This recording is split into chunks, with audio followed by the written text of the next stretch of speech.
2023년 마지막 날입니다. 어떠셨어요?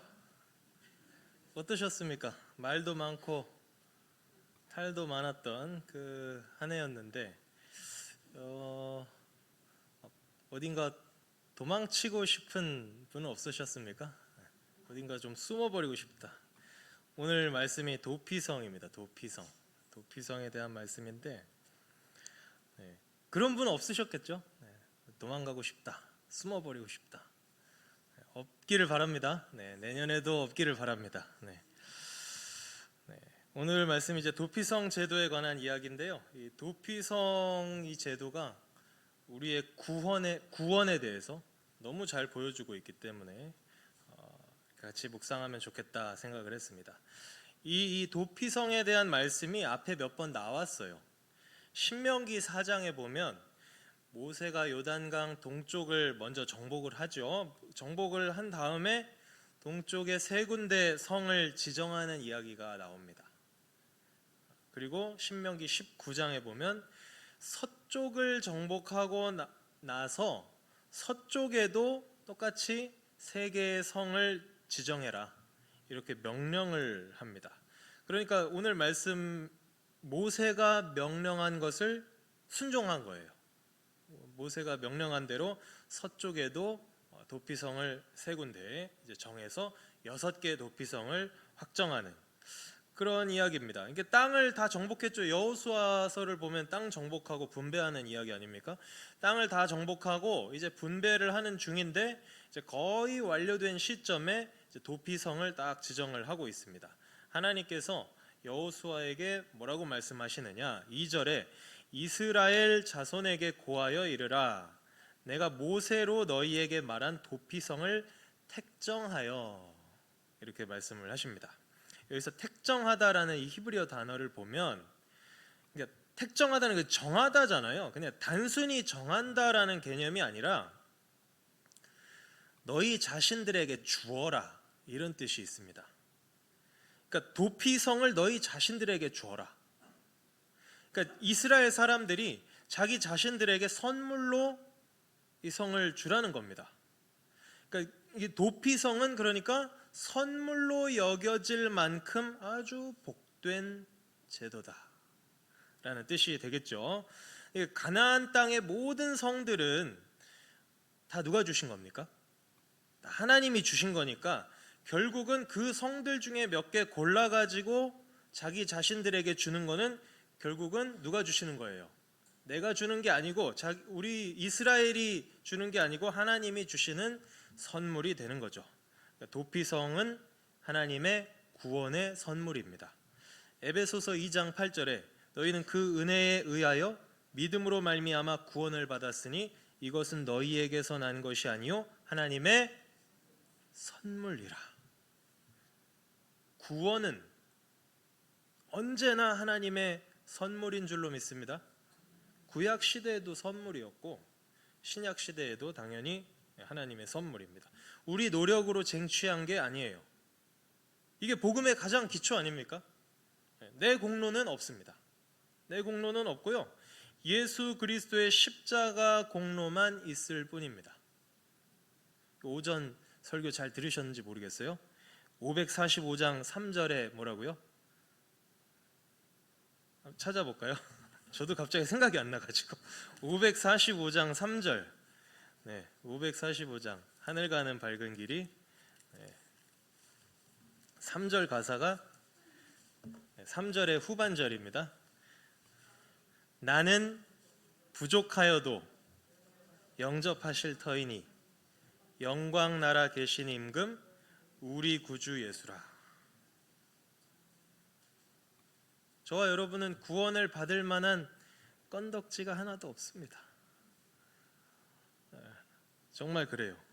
전적으로 타락한 도저히 스스로는 구원을 얻을 수 없는 그런 존재이지만 놀랍게도 영접하실 터이니 영접을 하신답니다. 저 구약시대의 도피성을 선물로 주신 하나님께 감사드리고 동일한 견지에서 우리에게 또 구원의 선물을 주신 하나님께 감사드리는 이 마지막 날이 되었으면 좋겠습니다. 자, 그러면 또 구체적으로 이제 들어와서요. 구체적으로 도피성을 왜 주셨습니까? 3절에 보시면 부지 중에 오살한 자가 복수자를 피하라고 이래 주셨습니다. 모르고 실수로 잘못 사람을 죽인 사람이 복수당하지 말라고 이제 주셨어요. 출애굽기 21장에 보면 이것과 관련된 기본법이 있습니다. 출애굽기 20장에 십계명 나오고요. 21장부터 23장까지가 십계명을 해설한, 그러니까 뭐라고 해야 될까요? 십계명은 우리로 치면 헌법이고 21장, 22장, 3장은 법률, 법률이라고 그냥 기본 법들이라고 보시면 되겠고, 그 다음에 뭐 출애굽기 그 뒤에 뭐 민수기, 신명기 이런 데 나오는 그 세부 법들은 이제 더 자세한 법들 이렇게 보시면 될 텐데요. 출애굽기 21장에 보면 이 도피성과 관련된 기본 법이 있습니다. 거기 보면은요, 계획살인은 용서가 없어요. 계획해서 사람을 죽였다, 이거는 여호와의 제단에 올라가도 이렇게 잡아내려서 죽여라, 이렇게 말씀하십니다. 그러니까 고의살인은 반드시 죽음으로 갚아야 됩니다. 그렇지만 실수로 사람을 죽이면 어떻게 됩니까? 도피성으로 도망쳐서 네가 목숨을 부지해라, 이렇게 말씀을 주세요. 왜 주셨을까요? 이 문화를 알아야 됩니다. 문화를 알아야 돼요. 이스라엘은 원래 유목민이죠. 유목민. 이게 지금은 가나안 땅에 이제 정착을 해서 앞으로는 농경민으로 살아가겠지만, 이 아브라함 때부터 계속 유목을 해왔어요. 수백 년 동안 해왔던 이 유목민 풍습이 뭐 당장 없어집니까? 안 없어지죠.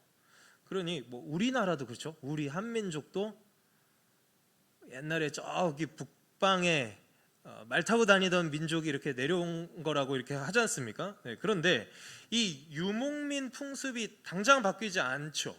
유목민들은 복수 문화가 있습니다. 복수하는 문화가 있어요. 여러분, 징기스칸도 유목민이잖아요. 징기스칸, 몽골 제국, 자기 아버지가 살해당하죠. 자기 아버지가 살해당하고 그걸 복수하는 과정에서 복수가 복수를 낳고 이놈 죽이고 저놈 죽이고 하다 보니까 그 사람이 이제 몽골 제국을 이렇게 만들어내지 않습니까? 이렇게 유목민은요, 우리 가족이 누구 때문에 죽었다, 이거는 반드시 복수를 해야 되는 그런 문화가 있습니다. 복수를 해야 그 죽은 가족에게 예우를 갖추는 거예요. 우리는 이제 유교 문화가 있어가지고 뭘 드려야, 제사를 드려야 그 조상을 공경한다, 이런 문화인데, 유목민들은 뭐라고요? 복수를 해줘야 돼요. 복수를. 안 그러면 대대로 가문의 수치입니다. 저 집안은 아버지가 죽임당했는데 아무것도 못했다면서 아이고 무능한 집안이구만, 이런 문화예요, 유목민들은. 그러니까 실수로 사람을 죽였어요. 내가 실수로 죽였는데 고의로 죽인 게 아닌데 저 유가족들 생각은 아니죠. 유가족들 입장에서는 나한테 보복을 할 수가 있는 겁니다. 그러면 당연히 복수를 하면 또 복수가 복수를 낳고, 이러면 사회가 어떻게 되겠습니까? 엉망이 되는 거죠. 그래서 도피성은요, 그 악순환의 고리를 끊으라고 주신 거예요. 공동체 유지법입니다. 공동체 유지법. 이제 4절에 보시면 도피자가 이제 도망왔어요. 도망을 와서 도피성 문 어귀에 서가지고 장로들한테 자기 사건을 고해라, 이렇게 얘기를 하고 있습니다. 그러니까 자기 소명하라는 거죠. 내가 여차저차해서 정말 실수로, 고의가 아니고 사람을 죽였는데 나를 좀 보호해 주십시오. 그러면 어떻게 합니까? 그 장로들은 들어보고 그를 받아들여서 성에 살게 합니다. 그 신명기 19장 12절에는요 이런 말씀이 있어요. 만약에 고의로 사람 죽였는데 도망쳐 온 거면 당장 붙들어다가 복수자한테 넘겨줘라, 유족들한테 넘겨줘라, 이렇게 이야기를 하고 있습니다.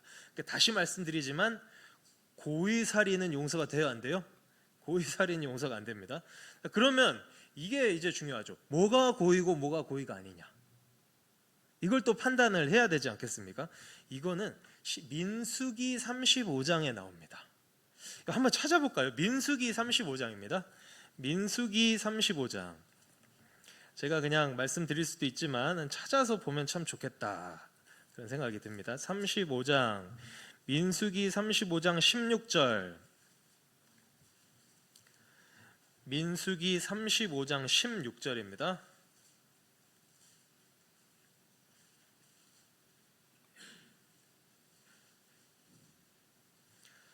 (35장) 16절에서 18절까지 한번 볼까요? 16, 17, 18절입니다. 자, 시작. 만일 철 연장으로 사람을 쳐 죽이면 이는 고살한 자니 그 고살자를 반드시 죽일 것이요, 만일 사람을 죽일 만한 돌을 손에 들고 사람을 쳐 죽이면 이는 고살한 자니 그 고살자를 반드시 죽일 것이요, 만일 사람을 죽일 만한 나무 연장을 손에 들고 사람을 쳐 죽이면 이는 고살한 자니 그 고살자를 반드시 죽일 것이니라. 아멘. 자, 세 가지가 나오고 있죠. 철 연장. 철 연장으로 사람 죽이면 이건 무조건 고의다. 그렇게 얘기를 하고 있습니다. 얼마나 위험해요. 철로 이렇게 칼을 만들고 농기구를 만들었을 때는 굉장히 날카롭잖아요. 이거 잘못 휘두르면 사람 맞으면 이게 가는 거죠. 돌이나 나무도 마찬가지입니다. 돌이나 나무도 그 사람을 죽일 만한 나무거든, 이렇게 표현이 돼 있죠. 사람이 죽일 만한 것이었다면 그건 고의다. 그러니까 돌이나 나무더라도 이거 날카롭게 갈면 어떻게 됩니까? 굉장히 위험하죠. 나무도 이게 끝에 이렇게 착착착착 이렇게 연필 깎듯이 날카롭게 깎아 놓으면 이거 창이잖아요, 창. 그걸로 사람 찌르면 죽는 거죠. 그러니까 한마디로 말씀드리면 위험한 걸 들고 있을 때는 뭐 해라? 조심해라, 이 얘기예요.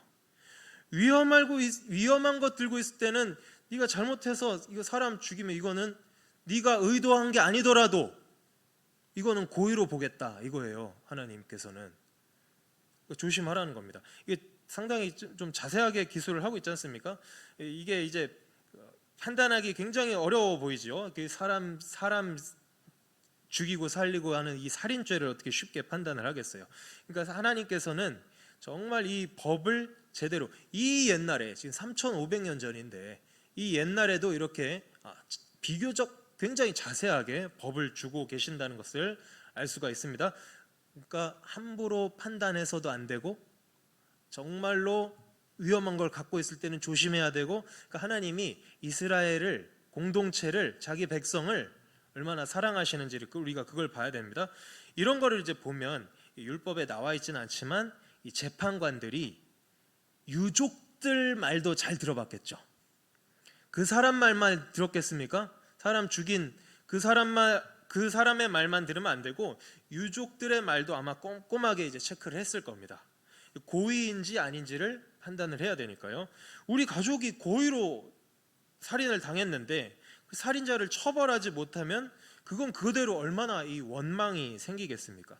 그러니까 이 도피성 제도는요, 무조건 살인자만 위한 법이라고 보면 안 되고 공동체 모두를 위한 법이라고 이제 봐야 됩니다. 하나님은 공동체의 기강이 세워지고 잘 유지되기를 원하세요. 하나님의 이런 마음을 헤아릴 수 있어야 됩니다. 하나님은 교회가 건강하게 세워지기를 원하십니다. 억울한 사람, 분통 터지는 사람 없기를 원하세요. 서로 상처 주면 안 됩니다.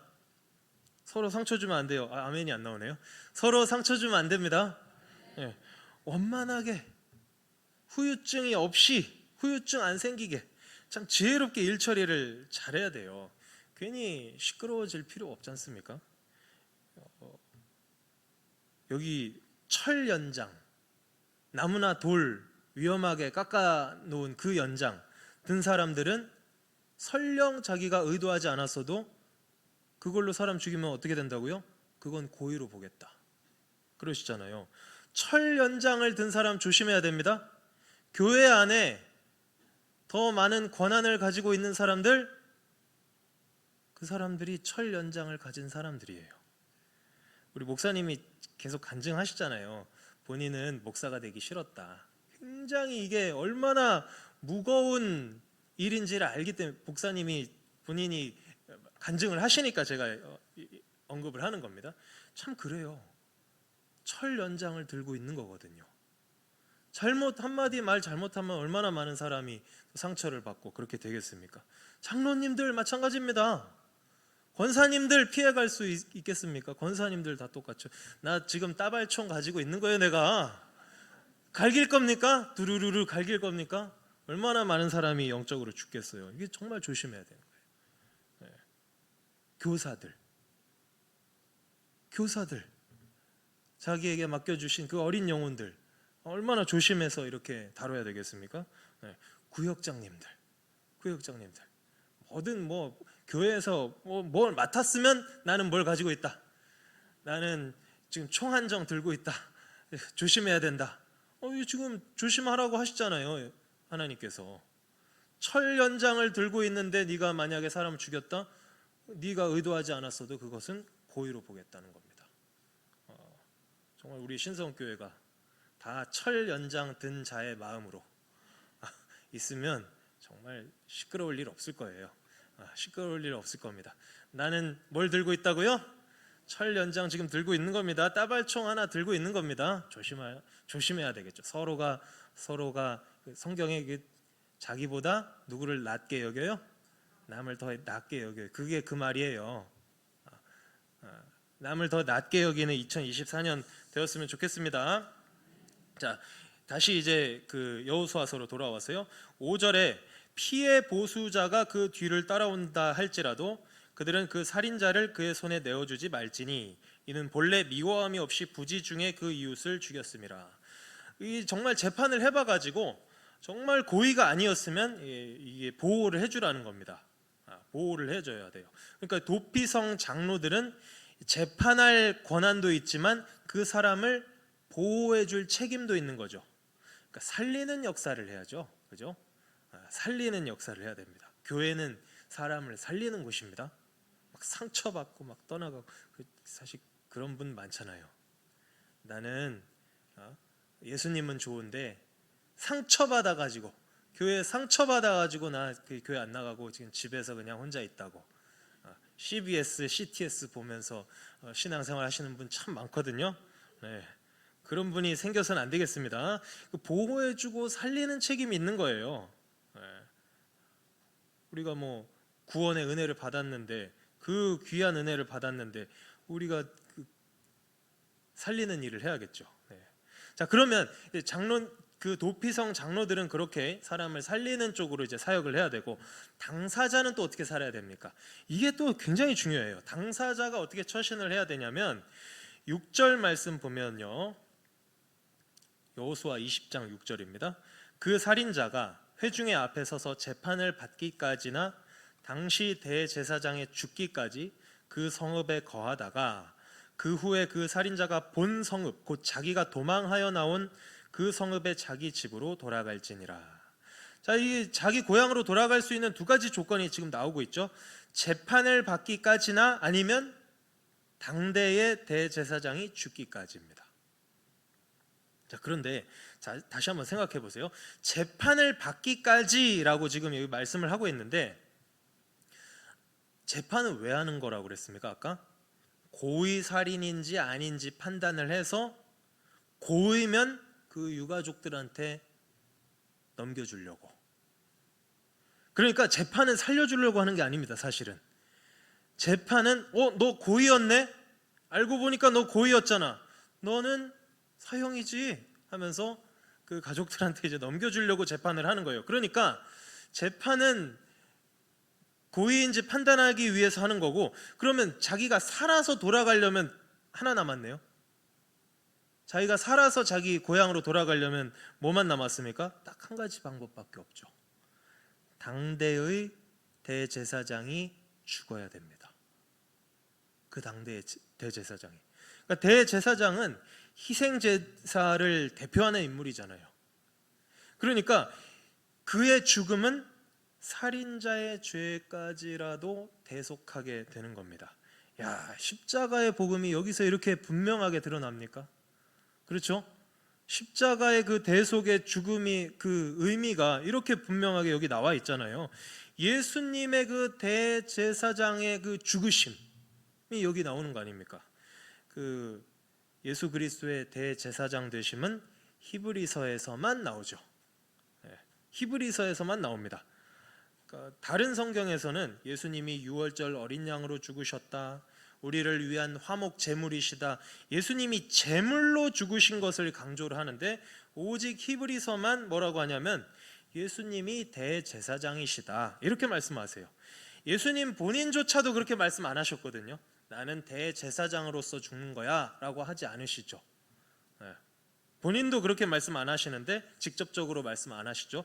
물론 이제 요한복음 17장 같은 데 보면 요한복음 17장의 그 예수님의 그 위대한 기도를 대제사장적인 기도다 이렇게 우리가 이제 얘기를 하긴 하는데, 이제 암시적으로는 그렇게 말씀하셨어도 예수님 본인이 내가 대제사장으로 온 거야 이렇게 말씀하시지는 않았거든요. 그런데 어디에만 나온다고요? 이 개념이 히브리서에서만 나옵니다. 그러니까 히브리서 저자가 이 도피성 제도를 알았을까요? 몰랐을까요?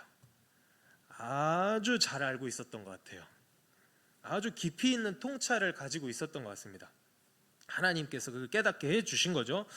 당대의 그 대제사장이 죽으면 도피성의 피신에 와 있었던 그 살인자가 자기 고향으로 돌아갈 수가 있습니다. 마찬가지로 예수 그리스도의 대속의 죽음으로 죽을 수밖에 없는 죄인들이 천국 본향으로 들어갈 수가 있는 거죠. 이처럼 이 도피성 제도는 우리 구원의 의미를 깨닫는데 아주 중요한 제도입니다. 우리는 우리 대제사장 되시는 그 예수님의 대속의 죽음으로 깨끗해진 줄로 믿습니다. 이제는 숨어 살 필요가 없죠. 숨어 살 필요가 없습니다. 이제는 아까 우리 오전 예배 처음 시작할 때 어떻게 인사했죠? 지금 어디에 살고 있다고요? 천국에 살고 있는 거죠. 지금 천국에 살아가고 있는 줄로 믿습니다. 2024년에는 어떻게 준비하다 보니까 이렇게 그 오전 말씀하고 겹치는지 제가 놀랐어요. 오전 말씀을 들으면서 내가 오후 설교 준비한 거랑 이렇게 어떻게 겹칠 수가 있는가 내용이. 2024년에 이 구원의 그 기쁨과 이 자유라는 표현을 제가 딱 써놨는데 오늘 말씀 주제가 또 이제 자유함 아니었습니까? 노예 생활에서 벗어나는 겁니다. 노예 생활에서 목사님하고 저랑 안 짰습니다. 짜고 친 게 아닌데 이렇게 똑같이 이렇게. 자, 한 가지 더 묵상할 게 있습니다. 자, 한 가지 더 묵상할 게 있어요. 7절 이하에 보면 6개의 그 도피성 목록이 나옵니다. 먼저 서쪽에 3개, 그 북쪽부터 내려와요. 서쪽에 북쪽, 서북쪽에 게데스, 그다음에 중부 세겜, 남부 헤브론, 그리고 요단강 동쪽으로 가서 동쪽에서는 또 위로 올라갑니다. 베셀, 길르앗, 라못, 바산 골란. 그러니까 U자로 되는 거죠. 이렇게 U자로, 영어 U자 형태로 이렇게 돼 있습니다. 딱 이 6개 성이 딱 지정이 되는데요. 이 성들이 또 위치가 딱 기가 막힙니다. 아주 적절한 거리에 위치해 있어요. 그래서 이스라엘 어디서든지 살인 사건이 터져도 내가 우연히 정말 부지 중에 사람을 죽였어요. 그러면 빨리 제일 가까운 도피성이 어디지? 하고 이제 달려가면 하루 이상 걸리지가 않습니다. 하루 이내로 딱 들어갈 수가 있어요. 그리고 9절에 보면 이 도피성 제도는 심지어 이방인에게도 적용이 됩니다. 이스라엘 사람만이 아니라 같이 살고 있는 그 출애굽할 때부터 있었잖아요. 출애굽할 때부터 이스라엘 사람만 있었던 게 아니라 서다한 잡족들이 같이 나온 거 아시죠? 그러니까 이스라엘이 처음부터 이방인들과 같이 섞여 살고 있었던 거예요. 그 이방인들도 여기에는 해당이 된다. 그러니까 하나님은 혈통적인 그 유대인만, 이스라엘 사람만 우대하신 것이 아니라 그분의 날개 아래에 보호를 받으러 온 모든 자들을 다 품어주시는 좋으신 하나님이신 줄로 믿습니다. 이 말을 이제 보아스가 룻한테 하죠. 하나님의 날개 아래 보호받으러 온 너를 하나님께서 복 주시기를 원한다. 그렇게 하면서 자기가 복을 주잖아요. 그 룻에게 복을 주는데, 자 그러니까 이제 이 7, 8, 9절에 도피성의 위치와 또 이방인도 챙겨주는 이 제도를 볼 때 이게 무슨 의미가 있습니까? 죄가 발생했을 때 누구나 하루 내에 목숨을 부지를 할 수 있고 어느 지역에서나 이제 도피가 가능한, 그리고 이방인에게도 적용되는 이 사실을 볼 때 이 도피성 제도는 소외되는 자가 있다 없다, 소외받는 자가 없다는 겁니다. 자, 복음이 참 그렇죠. 여기서도 복음이 나오잖아요. 복음의 메시지야말로 소외받는 자가 아무도 없지 않습니까? 로마서 3장 21절 22절에 이제는 율법 외에 하나님의 한 의가 나타났으니 율법과 선지자들에게 증거를 받은 것이라. 곧 예수 그리스도를 믿음으로 말미암아 모든 믿는 자에게 미치는 하나님의 의니 뭐가 없죠? 차별이 없느니라. 차별이 없느니라. 복음에는 차별이 없습니다. 소외되는 자가 없습니다. 어떤 죄인이든지 누구나 그 이름을 믿으면 구원을 얻습니다. 그러니까 복음이죠. 좋은 소식이죠. 좋은 소식이죠. 그러니까 이 결론을 맺으면요, 이 도피성 제도에 드러나 있는 이 복음의 정신, 이 정신이 2024년 우리의 삶을 인도하기를 바랍니다. 첫 번째로 뭐였죠? 구원은 누구의 선물이다? 하나님의 선물이다. 우리가 쟁취한 거 아닙니다. 도피성을 선물로 주신 그 하나님께서 우리에게 동일한 은혜로 구원을 선물로 주셨습니다. 감사하면서 살아야겠죠. 24년에는 감사가 2배가 되시기를 바랍니다. 설마 23년에 0이신 분 없죠? 감사가 0이면 2배로 곱해봤자 0이기 때문에 그런 분들은 아무도 없을 겁니다. 뭐라도 감사했다면 24년은 적어도 2배, 다 10배 이상 감사했으면 좋겠고요. 두 번째로 예수님이 우리 대제사장이셨죠. 대제사장의 죽음이 죄를 사했습니다. 대제사장의 죽음만이 자기 고향으로 돌아갈 수 있게 보장을 해주잖아요. 그걸 우리는 경험을 했습니다. 대제사장의 죽음으로 우리는 구원을 받았어요. 이 십자가 대속의 죽음을 깊이 묵상하고 알아가고 배워가는, 솔직히 배움에 관심 많으시나요? 복음의 메시지를 내가 마음에 새기겠다, 배우겠다. 배워야 됩니다. 우리가 이제 고린도전서 13장 믿음, 소망, 사랑, 요거는 이제 많이 아는데, 제가 디도서 1장도 한번 설교를 했었는데 디도서 1장에는 뭐라고 나오냐면 믿음, 지식, 소망 요 3개가 나와요. 지식이 필요한 겁니다. 지식이 필요해요. 배우는 게 필요합니다. 예수님의 그 대속의 죽음을 알아가는 한 해가 또 되었으면 좋겠고요. 세 번째로 소외되는 자가 없었죠. 복음은 소외되는 자가 없습니다. 누구에게나 미치는 좋은 소식입니다. 그러니까 나는 구원받았어, 난 이제 천국이야, 끝나지 마시고, 우리 주변에 불신자들 너무너무 많지 않습니까? 저들은 소외된 채로 살게 두실 겁니까? 복음을 또 전하는 그런 한 해가 되었으면 좋겠습니다. 이 3가지, 감사하고 더 깊이 알아가고 또 복음을 전하는 이 3가지만 기억해도 24년 아주 풍성할 것 같은데요. 어떠세요? 이런 삶이 기다리고 있음을 믿으시고 또 이렇게 걸어가시기를 주님의 이름으로 축원드리겠습니다. 기도하겠습니다. 참 좋으신 아버지 하나님, 이스라엘 백성들에게 도피성을 주셨던 것처럼 그 도피성의 정신을 우리가 생각하고 구원의 은혜, 그 복음의 그 정신 가운데 우리가 살아갈 수 있도록 2024년 한 해 동안 우리를 지도하여 주시고 성령으로 권면하여 주시고 인도하여 주시옵소서. 예수님의 이름으로 기도하옵나이다. 아멘.